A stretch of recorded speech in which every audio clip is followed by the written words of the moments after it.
Hello. Good afternoon. Yeah. Namaste. Hi, can you hear me? Namaste, can you hear me? Do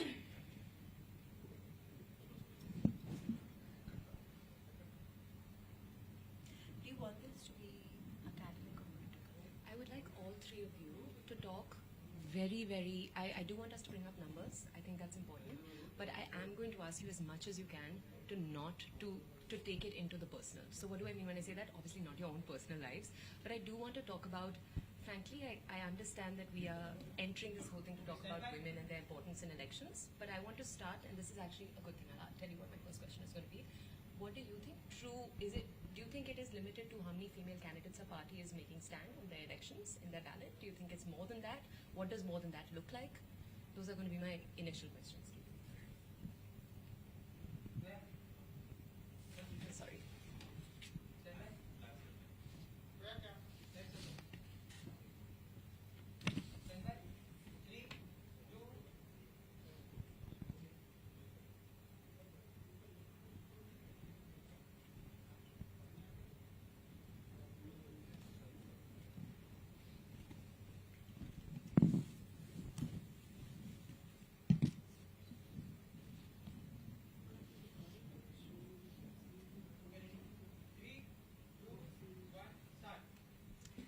Good afternoon. Thank you for joining us here at our event today. What we're going to be discussing in depth with our three panelists, who I'm going to introduce to you in just a second, is Shakti and the importance of women. We're linking it to Shakti because, of course, that's the political. A comment that was made by Rahul Gandhi in the Bharat Jodo Nyaya Yatra finale that took place in Maharashtra on Sunday. The political firestorm of sorts that it's kicked off, we'll use that as a starting point. But after that, we hope to dive in much deeper into many different aspects. Charu Pragya ji is joining us here. Namaste. She's a spokesperson for the BJP. I'm just going to take you down the aisle to each of our guests. We have Radhika ji. She's joining us from the Congress. She's a spokesperson for the Congress. And we have Zainab ji. She's a spokesperson for the RLD. I'd like to thank all of you for joining us today. I'm going to start by asking you, before we go any further, how do each of you define the idea of female empowerment in the political sense? So let me ask you. In India, we're not at all not used to female leaders. We've had female leaders from the beginning of all of our lives, at least we can say.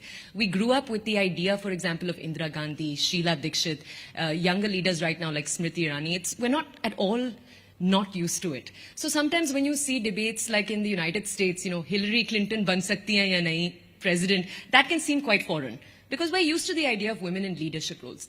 But beyond that, where do you think the conversation needs to grow? Beyond that, one could argue token representation. Where do you think the growth of women in the space of politics, what does it need to look like? Charuji, we'll start with you.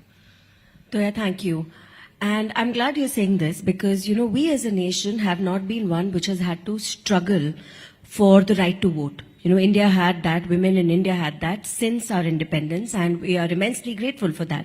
But along the way, somewhere, I think there has been a kind of a mindset where it's been believed that because women are the primary caregivers, they are mothers, they have a lot more on their plate, let them be at home. And we've been struggling with that. And that's a reflection everywhere. It's not merely in our parliament, it's a reflection in the number of board seats that go to women, the number of surgeons in the country who are women, the number of judges in our high courts and Supreme Court who are women. The number is a dismally small one. But I believe that to change that number, we cannot simply wave a magic wand and say, here you go, here onwards 33% or 50% of the people on this table are going to be women. It doesn't work like that because we have to start from the ground up, and I say that we have to start from before a woman is born. We have to stop female infanticide. After that, we have to make sure she gets food to eat. So my government has a Poshan Yojana, which is one of my favorite yojanas, and it's a less talked about one. Moving on, she has to go to school, but not just that, she has to stay in school. So she needs a toilet there when she reaches the age of menstruation. After that, we have to make sure that she gets married at the right time. There are no child marriages. Can she be married at the same time a boy gets married? That age has been shifted to 21. And I again feel that it's one of the best things that have happened. A step further, she goes to work. Does she get maternity leave where she does not feel guilty as a mother leaving her baby behind, and does she get paid? Of course she does. So even that has been a change that our government has seen. Now women on the front line in our armed forces, all of these things cumulatively get us to a point where we can say, let's now bring around reservation for women in parliament. And now it's been passed, but we've done some work on the ground before we got that. So your point, and Radhika ji, I'm going to come to you right now. Charu's point here that it's a step-by-step process. You start the support, and I like the metaphor you gave, before the birth of any woman child. You're actually starting the process since then. She's also talked about what the BJP has done. So we can see that political sheen to this. I'm going to ask you to answer the same question first. We're going to, and you can touch on what the Congress has done when the Congress was in power. We can make it political too. Do go ahead. See, to call ourselves a true democracy, we need to have equal representation of women in our democracy. And how a country's women are progressing depends on the representation that we have in politics. Because unless and until you're involved in policy making, decision making, I don't think women can progress. And it is very unfortunate. And I say that with a heavy heart, that we've been in power the longest over here, and we unfortunately could not bring the women reservation bill. Unfortunately, our governments, when we decided to bring the women reservation bill, and it was the dream of Rajiv Gandhi ji, Indira Gandhi ji, to have this, but we couldn't. There were reasons. We were in coalitions, and our coalition partners were not very supportive. Then came 2014 and 2019. We were looking forward that Bharatiya Janata Party and Modi ji, when you talk about Beti Bachao, Beti Padhao, it should not be limited to your naras and your jumlas. He should have come forward, but unfortunately, again, it lapsed in 2014, it lapsed in 2019. It has come now. Very unfortunate again that we still have to wait. We women have just been waiting, whether it has been any political party. I mean, I talk like that with a heavy heart because we have three women sitting over here, and had the reservation bill been here, I'm sure all of us would be contesting today, because there are hardly 15% women in Lok Sabha right now. And let's talk beyond what party we come from, because at the end of the day, what is the country that we want to leave behind for our future generation? And if we don't fight for it today, the women are not going to be able to come forward later on. And you can talk about hum ye policy lekar aaye, we are doing this much for women, but the fact is that today when you talk about startups also, 6,000 startups led by women are still waiting for funding. Only 2,600 women have got funding in startups. When you talk about women entrepreneurship, women are not getting even money, with the government is not supporting them. आप कैसे करना चाह रहे हैं? That is the point. You have to have the niyat. Niti bana di, but the niyat is not there. 33% reservation bill you pass, but when is it going to come? We are not talking about when the census will be held. 2021 it was supposed to be held. We are not talking about the census. Nothing is happening. So unless and until women are in the forefront in politics, and I believe that India is a very progressive country when it comes in comparison with USA. They have never had a woman leading their country. We've had women leading our country, whether it is the President of India, the Prime Minister of India, the Lok Sabha Speaker. We have women taking power in their hands, and people have been accepting. Even when it comes to our when it comes to religion, there are more than 50,000 lakh female goddesses that we worship. Shakti, Parvati ji, सबको करते हैं, because हम घर में कन्या पूजा करते हैं.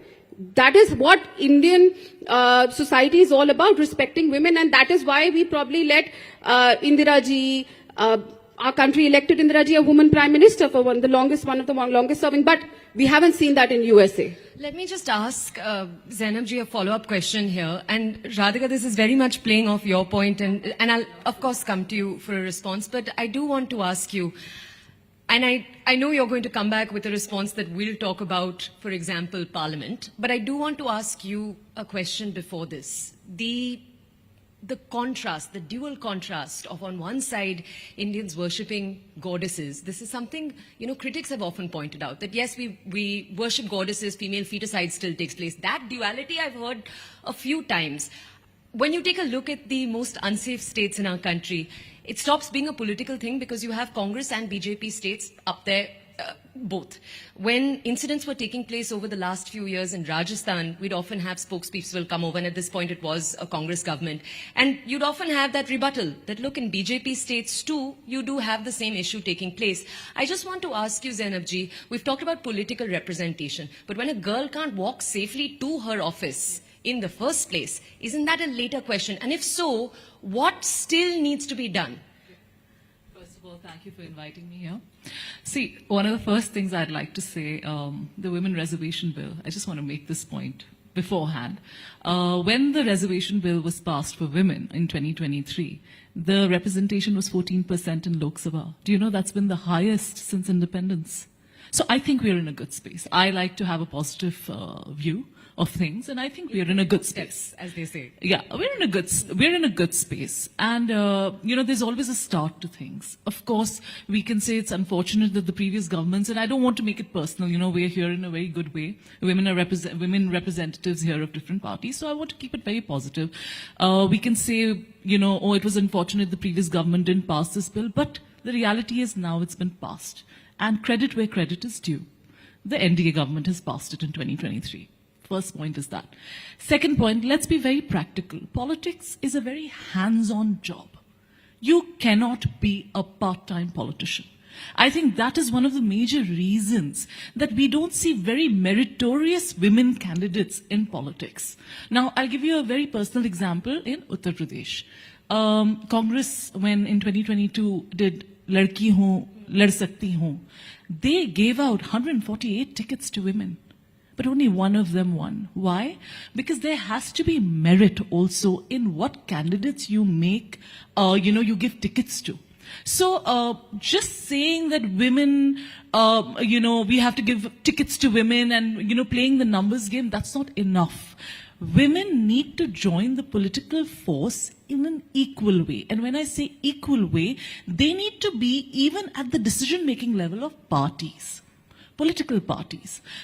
When you become decision makers in your political parties, that's when you are actually taken seriously. That's why I'm saying, I think we're in a good space right now. Third point, which you asked me right now, the question that we don't even feel safe when our daughters and sisters go to school or, they even go to their workspace. What is the next step to make this better? It's very simple, law and order. And how do we do that? Small steps, CCTV cameras, more patrolling.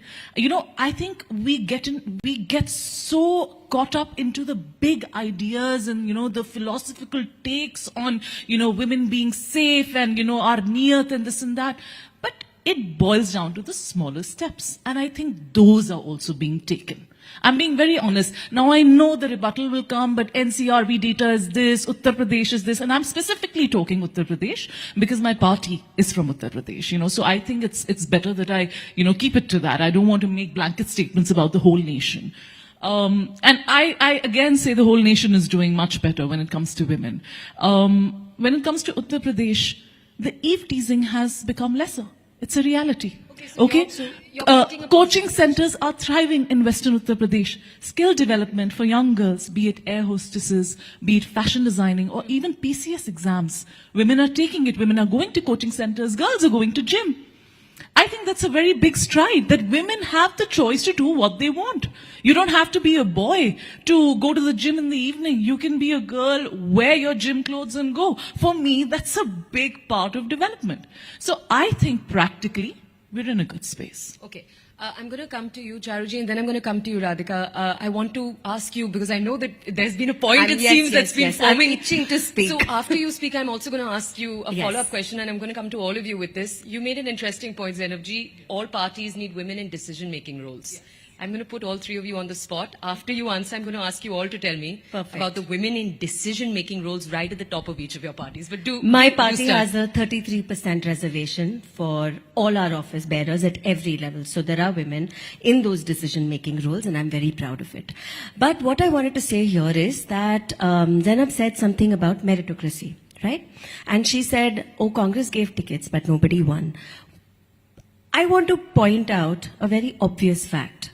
Congress got 2.4% of the votes in Uttar Pradesh in the last elections. 2.4%. It's less than sometimes that even an independent candidate would get in a constituency. It's very small. That is where they said, ladki hoon, lad sakti hoon. But what did they do in a place like Punjab, 8% tickets to women. So how do you flip from 40 to 8 and justify it? In Goa, 5% tickets to women. How do you justify that and still say ladki hu, lad sakti hu? What do you say when you actually manage to form the government in Karnataka and in Himachal Pradesh? Where are the women there?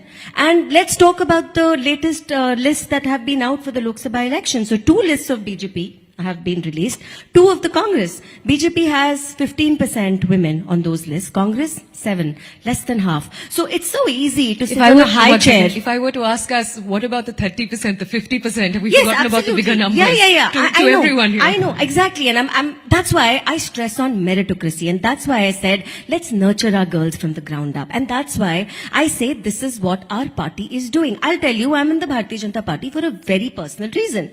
I believe that when PM Modi says, let this house be registered in the name of the woman, I feel personally empowered. When he says, you get 6 months off to spend time with your son, I feel personally empowered. My reasons are very personal, but they are rock solid. Is there any other political party in the country who can talk like this? Not in vague numbers. This is not vague. This is ground reality of the country, which I have seen change in the last 12 years that I have been here. So, it's so easy to say, ladki hu, lad sakti hu, but sab jagah की लड़कियों की उतनी अहमियत होती है, you cannot be selective about it, and that's become a problem. Tokenism cannot be the way forward. Okay, let's go over to Radhika ji. You've had, Let's take it from tokenism. When was the last time the Bharatiya Janata Party or RLD had a woman leading them from the front as a party president? We've had Sonia Gandhi ji as our party president. We have n number of women. Just give me a non-Gandhi Just let name, me my complete. friend. I Just will a let me non-Gandhi complete. name. Let me- Anyone. One second. Why should I give you a non-Gandhi thing? That the party, the Congress party, our workers, our leaders have chosen Sonia Gandhi ji. When was the last time you had an election and you had an elected president? You never know what Modi ji and Shah Saab decide. And there's a JP Nadda ji, and now he'll be changed to Mr. ML Khattar. Everybody knows that. There's going to be no election. Please tell me how many votes Mr. Nadda got. I can tell you how many votes Mr. Kharge ji got. There have been. So let's not get into the point that Gandhi ji, there is Sonia Gandhi ji or non-Gandhi. Why? That is our choice. Our party workers have chosen, and that is a democracy. We have internal democracy, and we choose. Now, when we come back to women's security, why I say that it is very important for women to be active in politics, because when we are there, when we are lawmakers, when we are there representing women in parliament, in assemblies,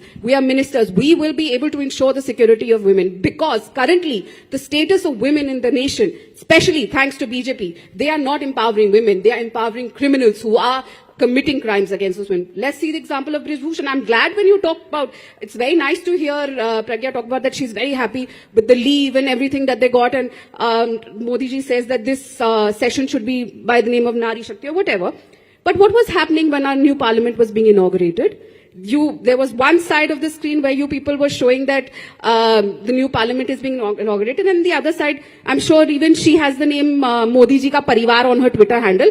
Vinesh, tum mera parivar ho. Remember that dialogue? And what was happening to Vinesh? She was being thrashed. Every time a woman has raised her voice against the BJP minister, she's either been thrashed, killed, or burnt in the middle of the night after her death. And her body has not been handed over to her family. Both of the panelists here, other than me, come from Uttar Pradesh very closely, and they know what the condition of women is. And I'm right, when you talk about Zainab ji, when you talk about women going to gyms, let's not limit it to the urban areas of Noida or Gurgaon. Just let me complete, or Delhi. Please go and see what the actual situation in villages in Uttar Pradesh is. There will be no. I mean, you can't get smaller Bagpat than is. that. I'm sorry, but Bagpat is very forward. I've seen that when you go, it's not very far away from Delhi. Let's talk And the about from gyms I'm villages. talking about is Let's Shamli. talk about Shamli is also not very far away from Delhi. We've not seen a- when you have Meerut and Roorkee and Dehradun and Delhi close to you, Want to talk they are about very forward. faraway Let's places talk in about Uttar Pradesh. Hathras. Let's do that. Let's talk about Hathras. Let's talk about Manipur. Those women have not been empowered. 1 year, Pradhan Mantri ji went to Kaziranga, he went to West Bengal, but yet we're still waiting. The women of Manipur, the women of India are waiting for Prime Minister Modi to say something on Manipur. So I'm going to ask all three of you to just wait for a second. I'm going to tell you both two things that we're doing right now. The first thing that we're doing is in the way in which we're approaching the entire discussion. There's an interesting difference in the way we're approaching it. Some of us, so the first approach, and this is actually a global approach to change, so it's not entirely unique. Some argue that to make any kind of change in any country, you first need to give reservation, then the change will come. The other approach is, no, first you make the change, and then every other level will see it. So there are two different approaches, and I'm seeing that difference in the way you're approaching it. We've talked about the political over the last few minutes. I am going to say that I think that, and I know that Zainabji and Charuji, you've both been arguing right now that we are in a much better place than we were 10 years ago. Say I give you that and say I agree with you. I will say that all of us can agree that we are not where we want to be. Correct? I'm going to ask you in the time we have left, because I'm not sure if it's too much time. No, I genuinely want to ask you this, one woman to the other three women sitting with me. What is it going to take to make the country 20 times safer? We were talking right now about gyms in different parts of the country. I live in Delhi. I don't feel safe walking in my Delhi gym, from my Delhi colony to my Delhi gym, in sports clothes. I don't know if that's the measure we want to take, because it's obviously a measure of privilege, you know. But I do still want to ask you, tell me about the 20 steps. Let's start with one step that we each want to see done. Whoever comes into power in the next 2-3 months, tell me about the step you want to see done. Charuji, are you comfortable starting? Yeah, absolutely. I think the first one is electrification. Every dark alleyway, every corner of our city, of our villages, they need to be lit up. I think that's where it begins, because Roshni Suraksha lati hai. And we have seen over the years data changing, statistics changing only because of this simple step of electrification. That's where we can begin. One. The second thing is, and I'm not going to be political here at all because this is a topic which is very close to my heart. I think we need to be doing better in schools. So that's when you teach the next generation. We have to make sure that sex education is imparted in the correct way. We have to make sure that menstrual education is given in the correct way. There is empathy between the two genders. Maybe it didn't exist when I was growing up, but now when I see this generation, I'm so certain the world is going to be far, far better because our children are making it such. Another thing I want to say is that yes, we do need to have more and more women on the decision-making tables, and we take a two-prong approach. We say bring about the changes and give the reservation. We have done both now. So those are the first three things that I would start with.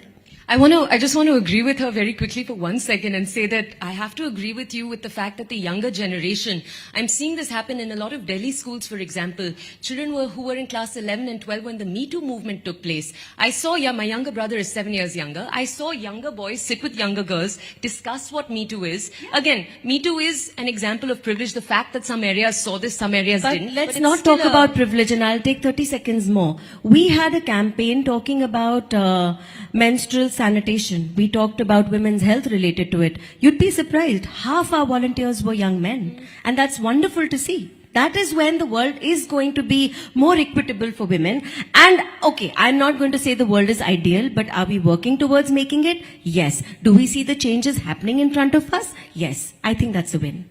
Okay. Radhika ji, do you want to come next? Yeah, I feel any party which comes to power in the next 2 months, they have to walk the talk. You cannot just have naras and say beti bachegi, for any party for that matter. You can't on one side say that we are working for women empowerment, we are talking about Nari Shakti, we are talking about beti bachao, and then when people like Vinesh, or you have a coach, a hockey coach in Haryana who's fighting against the minister Sandeep of Bharatiya Janata Party, when women from poorer backgrounds or rural areas see that people like Vinesh who have access to the Prime Minister, Parivar, are still not getting the nyay. No one will go to the police station and make complaint. And that is a fact even today, even in urban areas. My parents also think twice before letting me go to the police station. And when they know that I am safe and I can handle things myself, they think twice when I tell them, okay, I'm going here. It's a fact that I have to go to a police station. They don't even feel safe to let me go alone to a police station.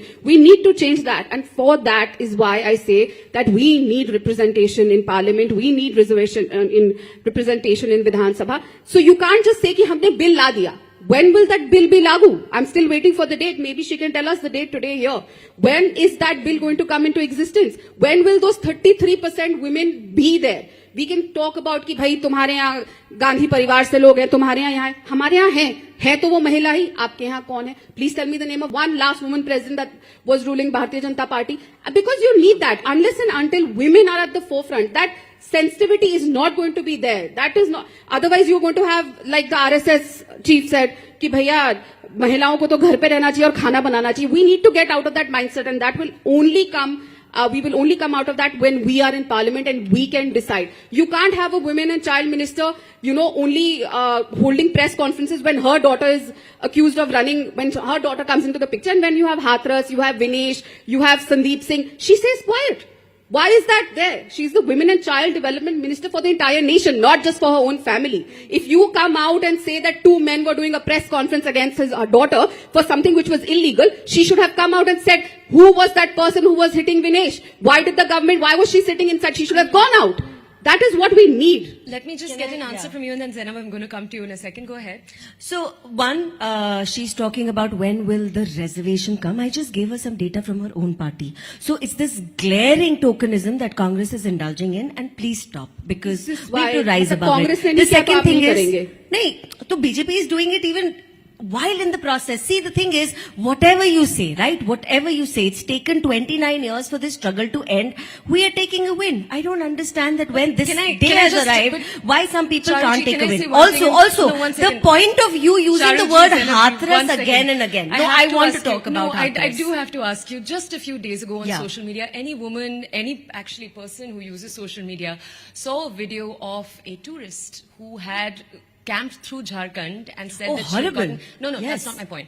Of course it was horrible. My point is, what goes over the psyche of every single woman using social media every single time we see a video like that? Yeah. The larger point I'm making here, of course the country is safer perhaps 10 years later, but women in our country having to see that kind of thing every single day, it surprises me that we're all sitting here in a panel not standing outside protesting. If our own country women, Manipur, UP are not safe, how do you expect a foreigner to be safe? We're still waiting for Pradhan Mantri to talk about I bring Manipur. that example up because, one second, women were paraded naked, people were filming them, and nothing has happened. That is the society we are living in that we need to change. Radhika ji, let me tell you, the reason I bring up the example of the tourist in Jharkhand is because I realize it's the first time I'm seeing someone who's a gang rape victim, her face. Because in our country, there's so much shame associated that you never see the face. And of course, that's a very nuanced story, but to see the face of someone who's gone through something like that, and it's moments like that that make you realize we just have miles to go ahead, miles to go. And that's why I'm asking you for a few minutes now to put politics to a side and to tell me that you said electricity everywhere. Electrification. Just light. I'm asking you also, Radhika but ji's can energy. I just quickly say one thing, because Radhika has used the word Hathras again and again. Trust me, I come from Uttar Pradesh. I have grown up in Western UP. There used to be a time where even in a car full of people with men, women couldn't cross over into their villages. They couldn't because it was that unsafe. And now we see that difference. BJP has won Uttar Pradesh twice on the plank of better law and order situation, which means better security for women. Hathras is the exception. It's not the norm in UP. Let's stop talking like it's the norm. Hathras is the exception. Manipur is the exception. Everything is the exception. Right. So we should just avoid it, close our eyes, behave like a pigeon. Why don't you talk about Sandesh Khali then? Okay. No, let's get to Sandesh Khali. Why are you being so selective? He's been arrested. Radhika ji. And Sandeep Singh still remains a mantri. It was institutional exploitation. Okay, let's talk about Sandesh Khali. It was institutional exploitation. I as a Congress spokesperson and my party have taken a very strong stand against Sandesh Khali, and I am of the opinion personally, as well as my party, is that the person who is accused, if he is found guilty, let's say that if he is found guilty, he should be given a punishment which will set an example for generations to come. All right, one second. But we are still waiting. Radhika he ji, has been one arrested. second. Why is Sandeep still there? Why is Brij Bhushan you're both there? going to keep going off here, and I do need us to end. So Zainab, I'm going to come to you for a point. I will say though that in the case of Sandesh Khali, you have a very, very good example, unfortunately, of just too much time. 50 days plus passing. You've got at least he's in jail. Brij Bhushan is still out. Sandeep Singh is still a minister. I do wonder, Radhika. No, I think these are excellent questions, and I think they're very relevant. And every time we had this debate on she doesn't want to talk about electrification. She doesn't want to talk about. Of course not. आपने तो घर घर बिजली पहुंचा दी है. फिर why are we talking about let's give Zainab ji a chance, please. Modi Zainab ji, says closing words. I wish I was not sitting in the middle. I wish this was just a two-people panel. Yes. See, firstly, let's be very honest. Okay, the Congress is not showing true standards like equality in the way they look at Sandesh Khali and in the way they look at Brij Bhushan Sharan Singh. You tell me, if they're so concerned about sexual offenders, Why are they still continuing with this alliance in the indie bloc? There's no alliance. No, I'm Please saying. be updated. Why There's are no you, alliance. No, I am. Not that Congress had anything to do with the alliance No. breaking. How by do the you way. know? How yes, do you know? Thank you so much. It's because you're not letting You me complete you my don't know point. what I'm happens coming behind to you. closed doors. I must say, we're really not allowing each other to No, finish. we are. our You are points. not allowing me to finish. For the longest time, Congress did not say a word on Sandesh Khali. What are the double standards? They're glaring. So you're telling me you're continuously talking about Brijbhushan Sharan Singh. Second point. Look, Brijbhushan Sharan Singh, I'm saying this is a fact. The police team that is being led by a female officer. Will Radhika ji say that she doesn't have enough trust in that female officer taking care of the case? The fact, I must Okay. say, sorry No, to... You so should- let's talk the about Bharatiya women Janata Party should have representation. They taken keep his talking about women resignation. representation, and He when has- women he come has into also legal used roles, they rapists. don't allow us I to must talk. say to Radhika's Okay, point, now, one second, I must It's say really to nice to Radhika's see two point, women defending Brijbhushan. just No, say- I'm not defending, ma'am. course you I'm are. not at all. You're of I'm course. trying to tell you, you It's have of double course. standards. When it I'm comes to sorry, I don't come Sandesh from the party which I'm talks very about sorry, Kisans I must- and women Come Kisans to getting one attacked by name. drones and you went and I'm hugged them. sorry. Please. This is a panel of all women. We're not setting a good precedent. I must say that. I'm setting a very good president. I have to just Zainab speak ji, over I her. do want have to say just one speak thing over though. her. Yeah. The fact that it even came to Yeah. female wrestlers. I know we're talking right now about It's the very sad. investigation. Yes. Right. I'm It's saying you very have sad, national. but it's a These are women sub who judice matter. devoted their entire life Yes. to the sport, to making a mark for the country. I was it should making never a have point. come to. I was just making a And point. they were because she thrashed said- while she said- Brijbhushan continues to be in that You have happy to let me space. speak. What I'm So trying to why say is- why No, is one it that second, all the Sarojji, development I and do good want to work in allow- the country I do want to comes allow- down to one name, and you're willing to negate every else? Every Talk other about thing that's Manipur. When happened? is Pradhan Mantri I going to want Manipur? make just one So single- exactly so wait- that. Then So is he you going to bring Manipur? down the He development goes to of the Kazira. nation Radhika Radhika ji, ji, down Chowdhury, to we've two got to agendas, allow, we've which got suit to you allow politically. Zainab to finish. But Zainab, at this Sorry, point, I've sorry, tried my Zainab. best. I know, thank you. I'm just saying, look, I wouldn't have even brought up these topics, but why I'm talking about the double standards is because you said right now, if that man is found guilty, we will say blah, blah. But can't you say the same thing about Brijbhushan? That's why I said it's a sub judice matter. A female police officer is leading the matter. That's why I got can't. into this Okay, topic. can I get- Second point. Okay. You said what are the steps that should be taken? I Yes, want to and talk that's about the what I more want. practical things. I A don't want closing to point talk from about you. Teri party versus Meri party. That'll go on forever. Okay. For me, there are two things that'll empower women. First is education. Education. Because when we are educated, we also raise our boys correctly. Because it starts from home. If you raise your boys in a way that you show them that women and men are equal, then automatically society keeps getting better. Second, right to choice. I think many people miss this point.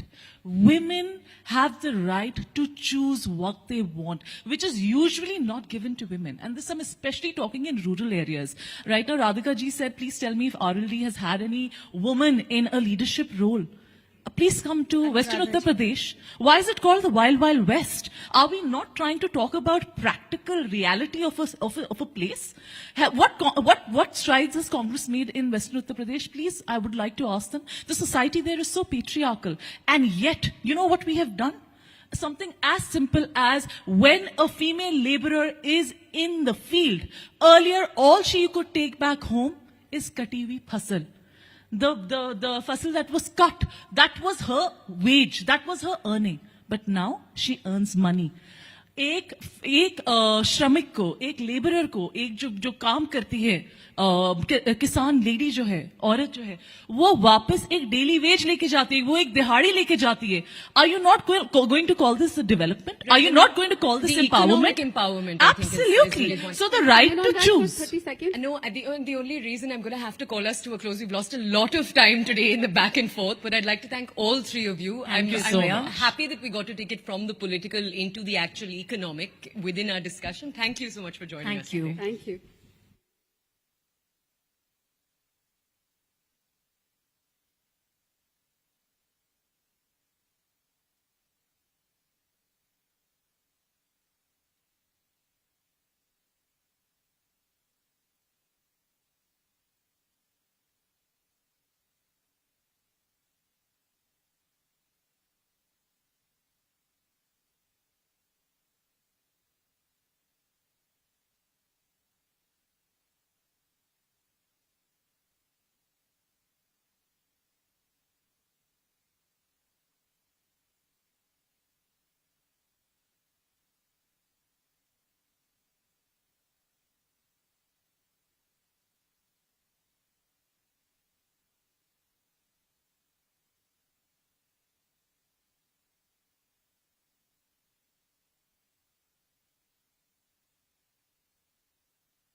Hello. Check, check, check, check, check.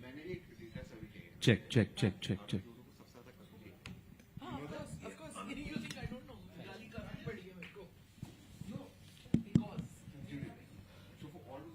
Are we ready?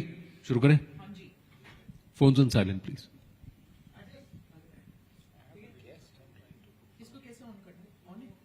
It's on, it's on. Audio check, Check, 1, 2, check. 3, 4. Check 1, 2, 3, 4, Jesse, 1, 2, 3. Audio check on your mic. Check, check, 1, 2, 3, 4. Thank you, Anand. Hello 1 2 3 hello 1 2 3 अब की बार 400 Thank you. पार अब की बार 400 पार PM को देखिए ना, lunch break पे बोल रहे हैं. हेलो कांग्रेस अब की बार 30 पार अब की बार 30 पार अब की बार मैं ऐसे ही करूंगा सही बता रहा हूँ माइक चेक ऐसे करूंगा यही भी जाऊंगा. हेलो 1 2 3 कांग्रेस हेलो अब की बार 30 पार अब की बार 30 पार. ये रील पे जाएगा.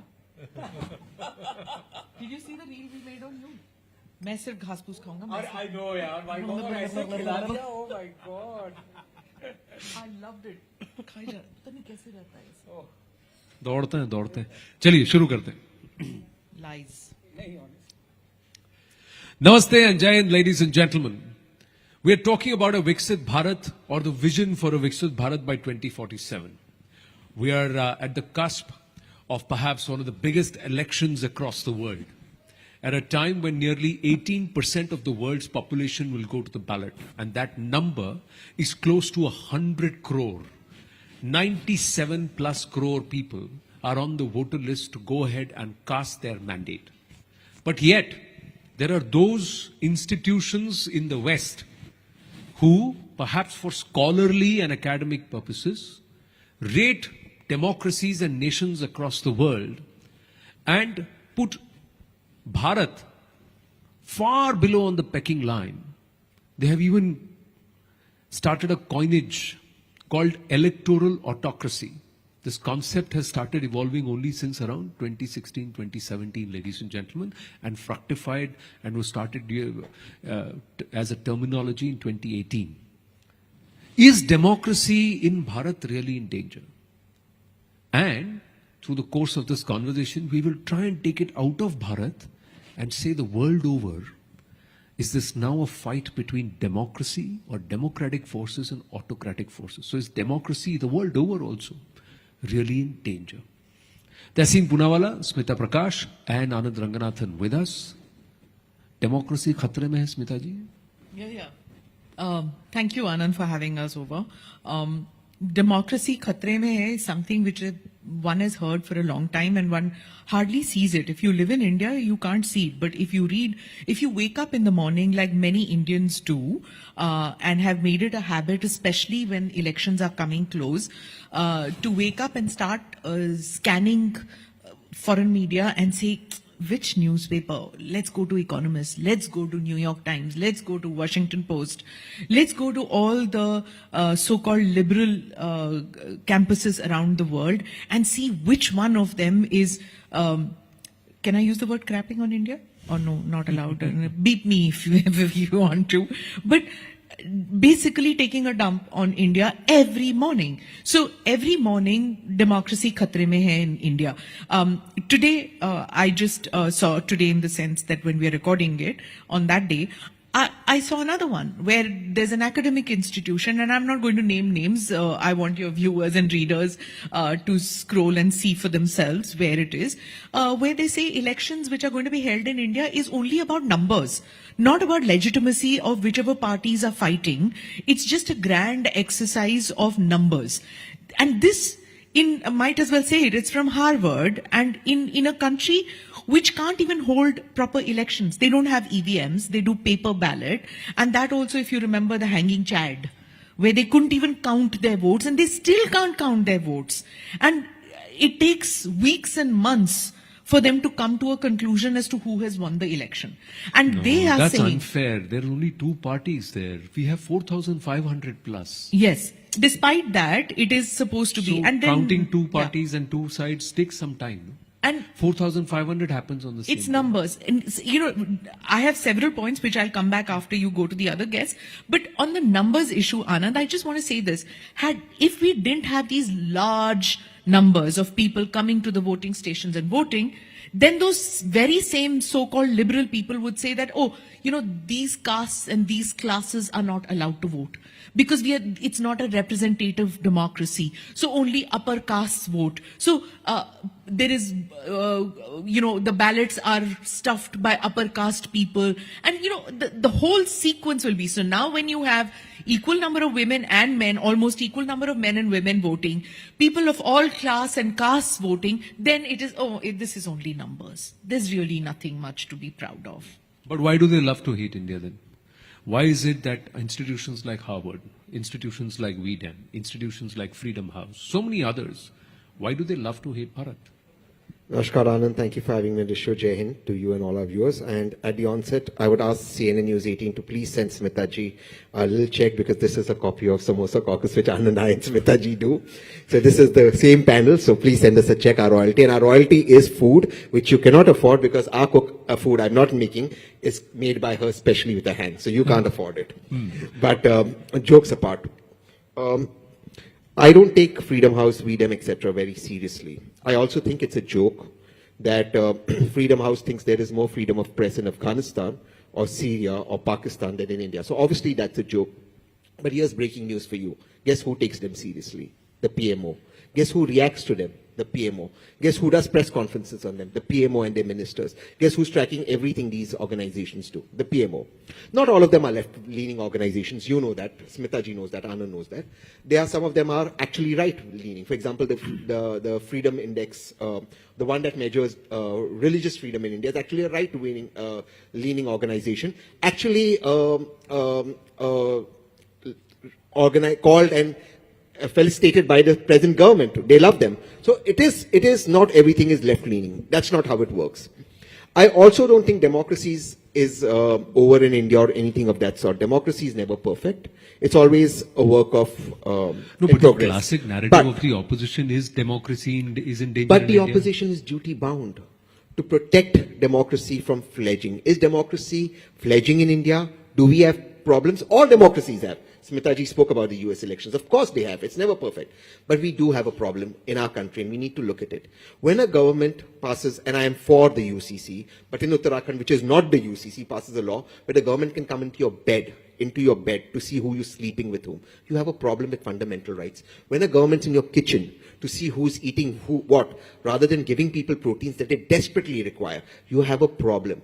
I am saying that this government is systematically eroding some amount of fundamental rights under the garb of majoritarian appeasement as per them, therefore to win elections. There also are issues where our courts are not standing up to uphold liberty. The ED, for example, the laws, just give me 30 seconds, one I'll end. Some of those laws are seriously draconian, and I'm very sad that the court did not overturn them. Not just did it not overturn them, one day before the retirement, these judgments come up, and this is very, very problematic, that you're guilty before you're guilty and you have to prove yourself innocent.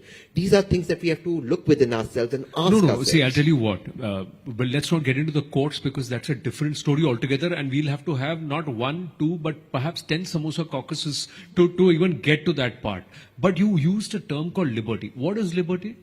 So those who claim to be liberals, are they actually talking liberty? What is liberty then? It's like Kim saying that he is a Democrat. So the people who call themselves as liberals, proud liberals, are the most fascist people running around. That's a fact. But I thank Smita ji, and I thank you. But above all, I thank Tehseen because he's made tremendously rational and logical arguments, which every time I see him, it surprises me. What is this fellow doing in the Congress? He is so logical and rational. But couple of points to add on to that. Yes, but that's why he's also not in the Congress. Oh, okay. Right. He is with the Congress, but not in the Congress. Fact check, yes. But he's not suspended. He's not even suspended. Like so that's why I said he's with the Congress, but not in the Congress. Right. बहुत याराना लगता है. So he's right, and I think perhaps I can say because he's a very good friend, he's been forced to be right because the Congress is asking the very question that those guys are printing their reams of papers on. Democracy is in danger. Congress is saying democracy is in danger in Bengal. Congress is saying it. So maybe it's forcing the hand of a lot of conscientious Congress people saying that हाँ भाई democracy Congress में danger में है. Couple of things out here. Yeah, that's why I call these guys who prepare these reports as children of Goebbels, because it was Goebbels who said that the first rule of propaganda is to accuse the other person what you are guilty of. ये कहते हैं we speak truth to power, truth to power. Power में इनके उससे चलें तो सिर्फ मोदी है, दीदी नहीं है पावर में. What is happening in Bengal? Alleged gang rapists of dozens of women was roaming free for 50 days and his crimes were cushioned. He was given a clean chit on the floor of the Bengal Assembly by none other than the sitting chief minister. When the High Court says, hand over this guy to the CBI because we have absolutely no faith in the West Bengal police, the entire police, they are hand in glove, they are in cahoots. तब democracy danger में नहीं है. Democracy danger में नहीं है जब अरविंद केजरीवाल पंजाब में दिन दहाड़े लोगों को अरेस्ट करता है बिकॉज वो शीश महल पे कवरेज करते हैं, या किसी ने ट्वीट कर दिया किसी यूनिवर्सिटी के बारे में, उसको अरेस्ट कर लिया, उसके भाइयों को अरेस्ट कर लिया. डेमोक्रेसी डेंजर में नहीं है when 120 people are booked for their Facebook post in Kerala, the so called bastion of free speech. Democracy danger में नहीं है when an actress's house is bulldozed in Mahavikas Aghadi where Congress was an alliance. तब democracy danger में नहीं है. Because those comments and those actions put democracy in danger. That's why those houses were demolished. That's why these people were arrested. I get it, yes. Doctor, you have to understand they are all protecting democracy. But you know, ये चीजें where Tehseen is right is that every political party does this. Threatens democracy. Let's be very honest about it. BJP भी कर रही है. Problem ये है selectivity में लोग सोचते हैं कि सिर्फ BJP कर रही है. सब पार्टियां कर रही हैं. मेरा ये ओवर एंड अबव ये है वो क्यों कर रही हैं? Because they have got a legal sanction, they have got a constitutional sanction. So I will elaborate if given the time that our democracy has been in danger ever since we became a democracy. It's a fact. We have constitution articles and amendments that endanger democracy, that promote stifling of freedom of speech. These are upheld by the same Supreme Court whose duty we have given to protect our rights. Supreme Court is denying us those rights. If we have chance, if I have another minute, I can expand on those. The courts themselves, do they function democratically is another question. But that's why I said we will steer clear of that. But the pillars of democracy are in danger, so democracy is in danger. So the voting system is corrupted, so it's in danger. People, all institutions have been now co-opted, so the institutional democracy is in danger. Minds of the people have now been used, so it's a herd mentality, so free thinking is in danger. You need to say hashtag sarcasm, Anand, just while you're speaking. जब से शुरू हुआ है sarcasm कर रहा है. No, so let me come to 2 points. One which Anand Ranga. I'm just asking you this. Okay, when I say all of this, those who the academy are there, don't they have intelligence? Don't they have basic thought process as to what's happening in a nation that's 140 crores strong? Plus, those who are sitting there and drafting these are also Indians. They also have Indian roots. They may have given up their citizenship perhaps or otherwise, but they have Indian roots. So what kind of agenda are they pushing then? Yeah, so 2 points I want to bring. One, which Anand said, that our democracy has always been in danger ever since we became a democracy. I think that is in the nature of every democracy. You know, to protect your democratic credentials is the duty of all of us as citizens, one, and two, from all of us who are stakeholders in the sense of, okay, every citizen is a stakeholder, but people like us who are in the media or people who are policy makers, education, these kind of people, it's all the more reason and of course politicians, to uphold the credentials of democracy. And in a country in Asia to have this smooth functioning democracy, I think we need to pat ourselves on the back. I don't belong to those Cassandras who get invited to these campuses who say, and I'm going to quote out here, media have become a cruel propaganda arm of the government and ruling party. This is at Harvard. So has that been attached with any proof? No, there's no data. It's academic work, no? Yes. Smitaji? It's academic work, right? Yeah. It's being pushed out by an institution like Harvard. Yeah. Right? Even the VDEM report is pushed out by a university. Yeah. It's a chart, it's been created there for scholarly work. Which scholarly work or academic report? It's true. You're a scientist yourself. This is a fact. Haven't you read The Hindu? Haven't you read the Telegraph? By ruling party? Yes, That it is by a ruling cruel parties. propaganda. And then it says It is. concerns, another person said in that Harvard Gazette, concerns about media coverage of political campaigns are highly pertinent. Another expert who said, who's visiting from India said this. Now, if we were to just look at how the media reports American elections, how the media, I'm going to quote a thing from Fortune magazine, a survey conducted in February 2023. It found that half of Americans, now the Harvard survey about India has no data, or the Harvard discussion had no data. But the Fortune magazine found, as per a survey, must be Pew, found that half of Americans indicated they believe national news organizations, quote, intend to mislead, misinform, or persuade the public to adopt a particular point of view through their reporting. Now, this is something which their newspapers are reporting, but do you see our media being invited to America to comment on American elections? Doesn't happen. But our journalists every morning sit and pick up these newspapers to report Indians who are invited by these campuses to comment on Indian elections, about how biased it is. Now, if you want to compare about US elections, do you think they are fair? They have a long history of keeping blacks out of the electoral rolls. Even to date, let me tell you right now what has happened. I just had dug out some data which said, they have as late as March 2024, lawmakers in 47 states, American states, have introduced more than 360 bills for provisions that restrict voting access, according to the New York University School of Law and Brennan Center for Justice. So here is, I'm just quoting to you what American campuses are writing about American elections. Whereas these newspapers, what do? How do they get their data? When they have their foreign correspondents in India, and I don't mean to demean any of them, but where do they get them? They do not have budgets now to travel around the country and do first-hand reporting. Very minuscule budgets. So they go to a couple of places and speak to people like us, PLUs, people in that echo chamber who tell you that, Indian democracy is finished because you have dictatorial regime. Why is it autocracy? Because one party is winning election after election. Does it become autocratic?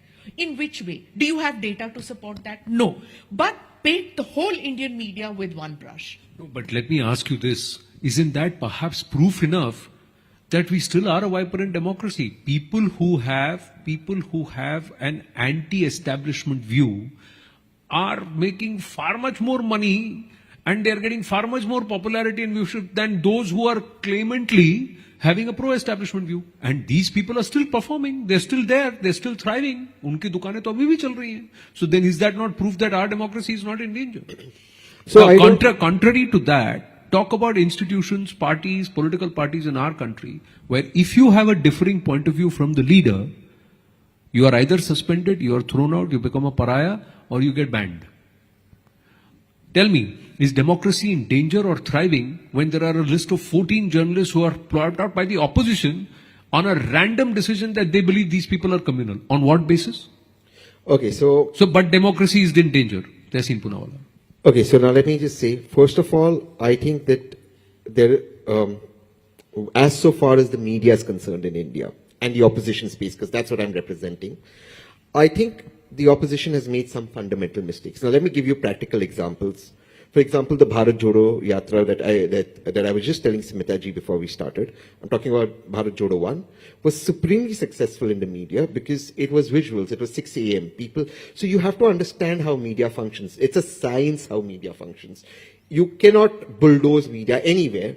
You have to understand that media likes visuals, it likes color, it likes atmosphere.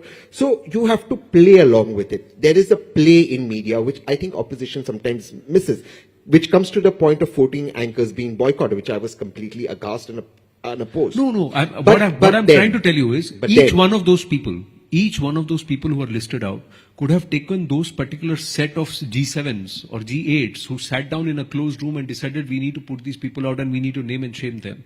They could have been taken for, each one of them could have taken them for defamation, taken to the court, because the right to life, right to justice, and the right to, could all have stood there. My point is, if democracy is not there in this country, how are they getting away with this? It's freedom of speech, right? That's been respected, right? You can hold a point of view. But what are you saying? My opinion matters and yours doesn't. No, so my thought matters and yours I doesn't. don't think... As long as you don't toe my line, I won't let you speak. I won't let you thrive. I will come back and finish you off in terms of your career, in terms of your livelihood, in terms of your stature, in terms of your even name and this one. Look at how evil this thought process is. And if these kind of people start coming to power, you think democracy will not be in danger? So first, I don't think you can take them to court for that. If I, for example, don't want to talk to you, it's my right. As long as I just... No, sir, the public naming and shaming that's just... been done. Sorry, the public naming and shaming that's been done, no law allows you to do that. No, Unless you have the freedom of speech. That itself is proof that democracy is not in danger. I'm just asking you. No, you can Sorry, you can say publicly, I don't want to engage with these people. That's not, as long as I'm not attributing motives to you. And motives They attributed motives. Well, then they have to prove that in court. But They I don't haven't think, proven it. But I don't think that will stand. But here's a larger issue that I want to say. I completely agree, and I actually agree with what Anand said. Everyone is hamam mein hum sab nange hai. Let's be honest. Every single political party will stifle freedom of speech. The problem is, the first three words, no, it's not a problem. The great thing is the first three words of our constitution is we the people. The problem is we don't follow that. We hold either the prime minister or a leader of opposition or a chief justice or chief minister too high. We have the power. And all of us willingly surrender our power to be bullied by these political parties. Just let me finish, please. When the prime minister of this great country, and I have a lot of respect for the prime minister, stands up and calls media bazaru, there's a problem. Because that's an uneven contest. The prime minister is extremely powerful. When a VK Singh, who's a former army chief, calls them prostitutes, a word I think you will have to beep, we have a problem. That's an uneven balance of power. So we have to understand that the power has to be in our hands. The problem is, all of us are too willing to let go of power because we are happy. Are you BJP wala hai na, wo jail mein ja raha. I will celebrate. Then the BJP guy is celebrating that the Congress guy is going to jail.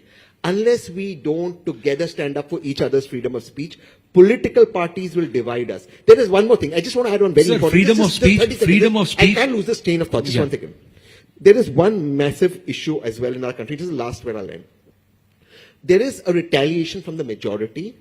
By majority, I don't just mean religiously. I also mean majority today, BJP. Because for far too long, they've been subject of being tolerant. So let me put this correctly. If you, an example is given of Jani Bhi Do Yaro, the movie, which says, Aaj ye nahi bana sakte. I agree. But for far too long, the attacks have been on one way of life, one culture, which is reformed. You don't have the guts to talk about Islam. You don't have the guts to talk about Christianity. I am not saying, so now the counter reaction is, nobody will talk about anything. It should be everyone will talk about everything so they can be reformed. See, and therein is the problem. The problem comes there. No. The problem is, sir, that there has always been only one side of the story. The moment the pendulum swings the other way and the counterbalance, the people who've been championing only one side of the story are very, very uncomfortable. And then they decide to form an ecosystem saying, let's continue to bash them and cancel them out. Now this So cancel... that's caused an adverse reaction. So this cancel culture is not healthy for democracy. Correct. Those who are batting for cancel culture are Anand Ranganathan. Those who are batting for wokeism, those who are batting in the garb of liberalism to try and bat for somebody like a Xi Jinping or a Maoist core ideology that says it's me, my way or no way. Not even highway, my way or no way. Can they be called to be champions of democracy? No, I mean, on a lighter note, when Smita talked about the ignorance of the foreign correspondents, someone was privy to the New York Times interview for a India correspondent and tell us about yourselves. He said, sir, I'm blatantly Hindu-phobic, I'm totally ignorant, I'm completely biased, I'm bought out, and I'm here. So the interviewee said, enough of your strength, tell us about your weaknesses. That's the situation we are facing. But there are 3 or 4 things, I want to stick to the first principles. This is what I said, because as I said, as everyone has agreed, that politicians, political parties are doing exactly what each one of them has been doing ever since we became independent. The reason for that is because they did not formulate the laws. They are using the laws to subjugate and to trample upon the democratic rights and principles. It's a fact. So I want to stick to the first principles. I want to go back to why those draconian laws, articles, and amendments were formulated and for what reason. And then you will understand that unless those are changed, democracy will always be in this so-called danger. One party will keep on accusing the other. Let me give you 3 or 4 examples very quickly. Supreme Court brought down itself like a sledgehammer on Nupur just because she quoted the hadith. She said, you burned the country down, you're responsible for the deaths of others, which she wasn't. At the same time, when Udaynidhi Stalin says that we need to eradicate Sanatan Dharma, when other DMK ministers compare it to viruses and dengue and ever, and there is a Supreme Court order that says that the state must suo moto slap a case the moment hate speech occurs anywhere in any of the states. It's been 6 months. State hasn't charged those DMK ministers. What has the Supreme Court done? It's been totally silent.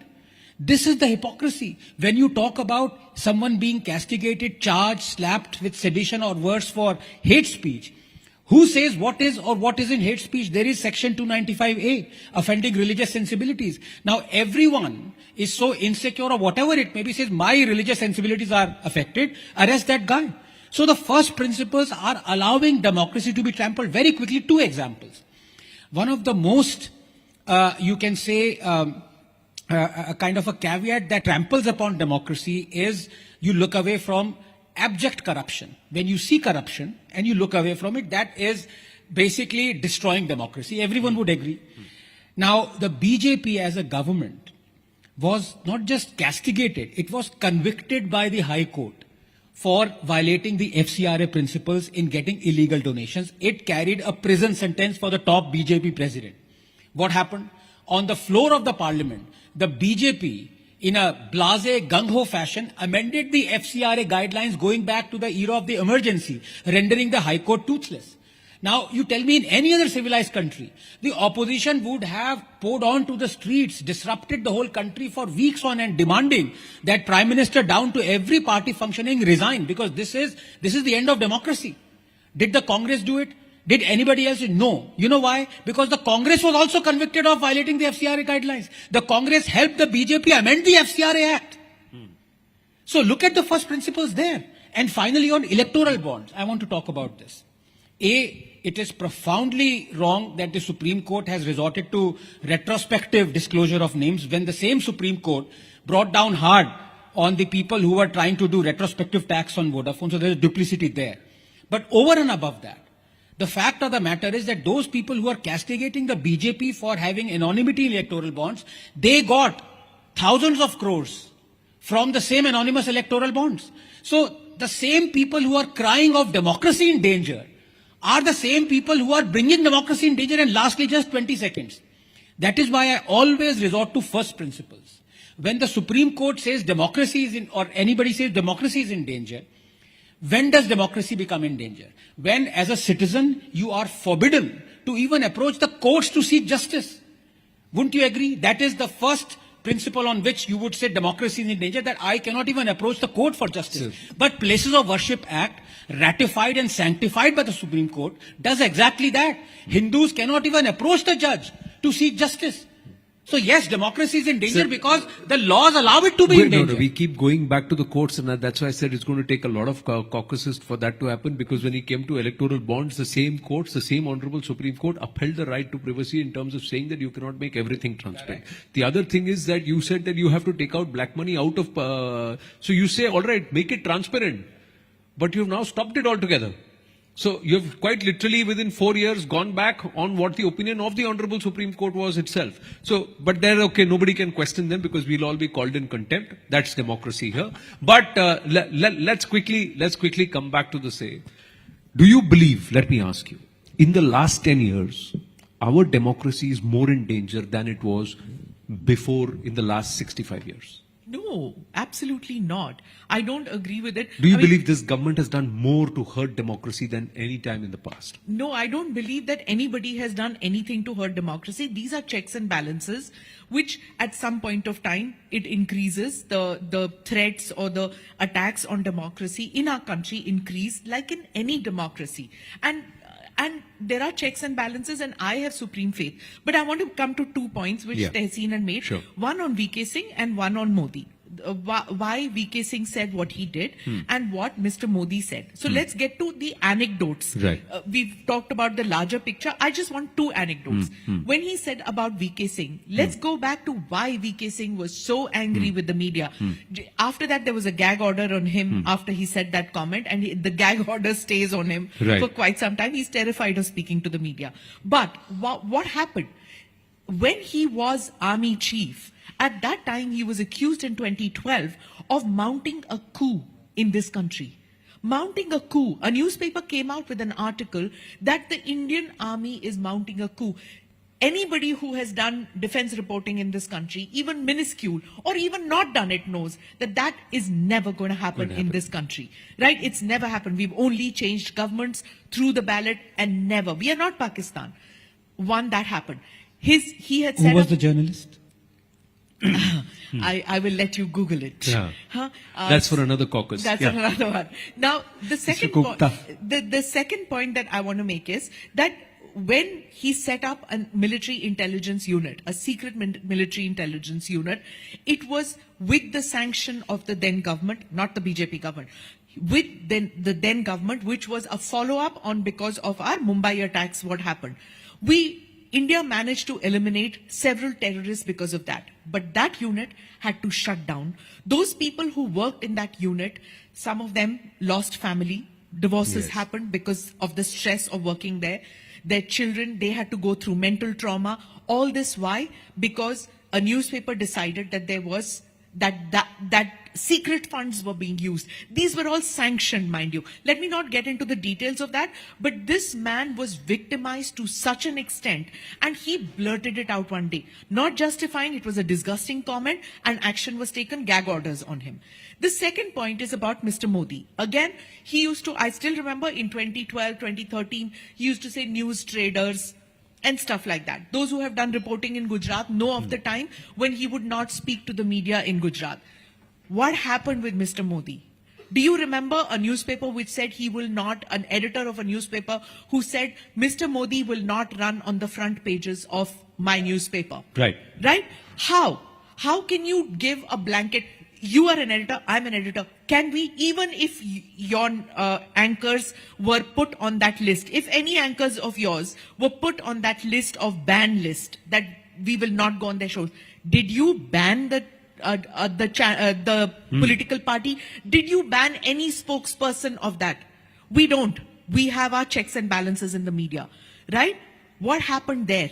They banned. These people banned the same newspapers who take this superior attitude to us television walas, right? That we are the ones who are terrorizing this country with our media reporting. They are the same newspapers who did this. So just understand where Mr. Modi came from, understand where, and the third point, short point, on the Bharat Jodo Yatra.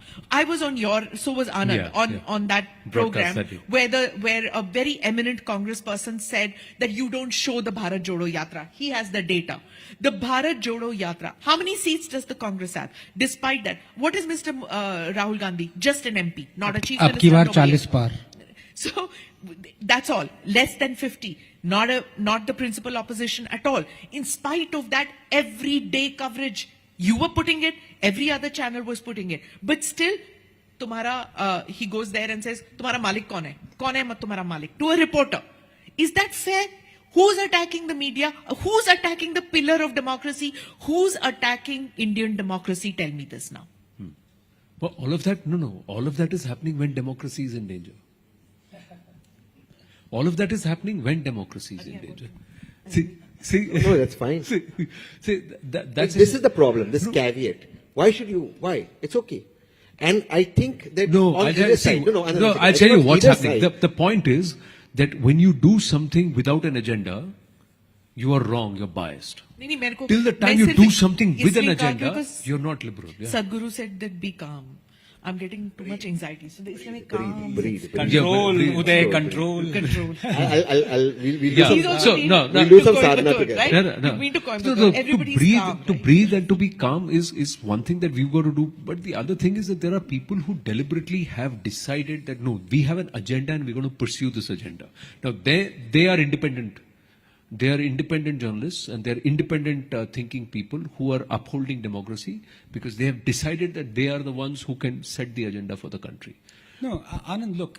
And democracy Anand, can I, in the last 10 years has been, never before has democracy been throttled like it has been in the last 10 years, Anand Ranganathan. I've got to wind up after that. Okay, so I request So, okay, quickly. 3 minutes. Yeah. I thought I could. Oh, I that's could- a lot of I time. could- I thought I'm already way above, but yeah, please go ahead. But I didn't have my say. After Yeah, surely. नहीं तहसीन को time नहीं मिलेगा बहुत Okay, time okay, मिलेगा। okay. I will sacrifice in the larger interest of the yeah. nation. Larger So we interest still of- looking at the interest of the past. We've not nation. even been able to speak about what we need to do so that democracy is not in danger in the future in Rising देखिए, Bharat. But it's देखिए, okay. my democracy is in danger. These two Anand Square have come All right. against me. Okay.